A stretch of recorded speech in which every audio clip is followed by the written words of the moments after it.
अस्सलामुअलैकुम, welcome back with another video. आज की वीडियो में हम बनाने जा रहे हैं जी चिकन बिरयानी।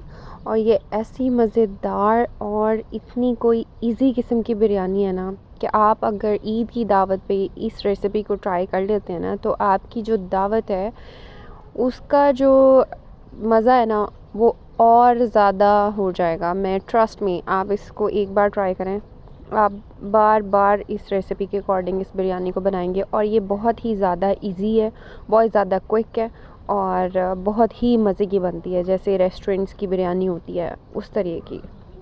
तो सबसे पहले जी आपने ले लेना है ऑयल में आपने प्याज को डाल के सौटे कर लेना है। जब प्याज का कलर लाइट ब्राउन हो जाएगा तो उसमें आपने अपना चिकन डाल देना है। तो आपने अपनी क्वांटिटी के अकॉर्डिंग चिकन लेना है। मुझे जितनी क्वांटिटी रिक्वायर्ड थी उसके लिए मैंने पूरा एक चिकन लेके, तो प्याज आपने ज़्यादा डालने हैं। अगर आपको जूसी और ज़्यादा ग्रेवी वाली बिरयानी चाहिए तो आपको प्याज ज़्यादा ऐड करने होंगे। लाइक मैंने 4 से 5 टमाटर ऐड किए हैं और 4 से 5 ही मैंने प्याज ऐड किए हैं। अब मैंने इसमें बिरयानी डाल दी है, बिरयानी मसाला ऐड कर दिया है और साथ ही मैंने अदरक लहसुन का इसमें पेस्ट ऐड किया है और ज़ीरा ऐड किया है और नमक ऐड किया है। आप अपने उसके अकॉर्डिंग टेस्ट के अकॉर्डिंग मसाले ऐड कर सकते हैं। उसके बाद आपने सारे मसाले ऐड करने के बाद आपने इसको हिलाना है। सिर्फ बिरयानी मसाला ही नहीं आपने डालना, आपने इसमें कुछ स्पाइसेस अपने अकॉर्डिंग भी डालने होते हैं। जैसे मैंने ज़ीरा डाला है, जैसे मैंने नमक वगैरह थोड़ा और ज़्यादा डाला है। फिर आपने इसको जो है हिला के सारे स्पाइसेस को उसके बाद लिड कवर करके रख देना है पानी डाल के। मैंने 1.5 से 2 गिलास पानी डाल के उसको पकने के लिए रख दिया है। अब एक साइड पे मैं चावल बॉईल करने के लिए पानी डाल के रख दिया। उसमें पानी में भी मैंने कुछ खड़े मसाले डाले हैं।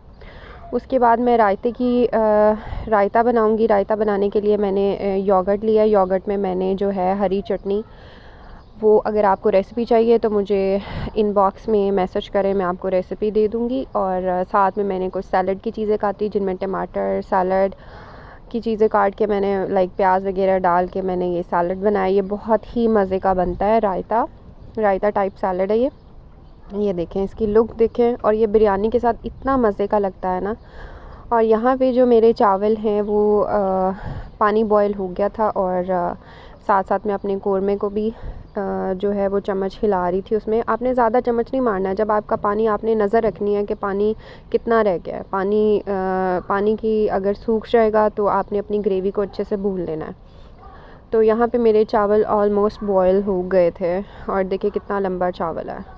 और बिरयानी बनाने की एक ट्रिक और भी है, आपने वीडियो को लास्ट तक देखना है। मैं आपको एक ट्रिक बताऊंगी जिससे आपके बिरयानी के चावल कभी नहीं बैठेंगे। होता है ना, वो चावल जो होते हैं वो भप्पा से बन जाते हैं और बिल्कुल खीर टाइप हो जाते हैं, ज़्यादा गल जाते हैं। इस ट्रिक से आपके चावल कभी भी नहीं गलेंगे।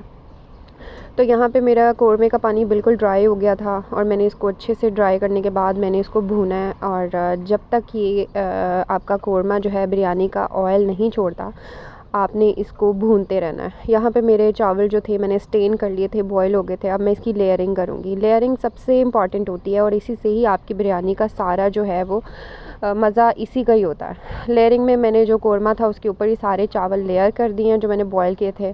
ये मैंने जो है इसमें फूड कलर डाला है। उसके बाद आपने इसमें पुदीना डालना है, लेमन्स डालने हैं। और लेमन को आप अगर चावलों के अंदर स्क्वीज़ करेंगे ना बॉईल करते हुए तो आपके चावल कभी नहीं टूटेंगे। ये एक ट्रिक है, आप ज़रूर आजमाइएगा। आपके चावल कभी ना बैठेंगे, ना ही बिरयानी में टूटेंगे। तो ये है जी मेरी बिरयानी, देखिए कितनी मज़ेदार है और एक एक चावल अलग है, चावल टूटा नहीं है बिल्कुल भी। और ये जितनी दिखने में अच्छी लग रही है इतनी ही खाने में मज़ेदार है। आप ज़रूर ट्राई करें। आगे ईद आ रही है, ईद पे अपनी दावतों में ज़रूर बनाएं और मुझे कमेंट बॉक्स में बताएं कि आपको मेरी वीडियो कैसी लगी। अगर अच्छी लगी है तो मेरे चैनल को सब्सक्राइब कर दें, लाइक कर दें और मेरी वीडियो को शेयर कर दें। Thank you so much and अल्लाह हाफ़िज़।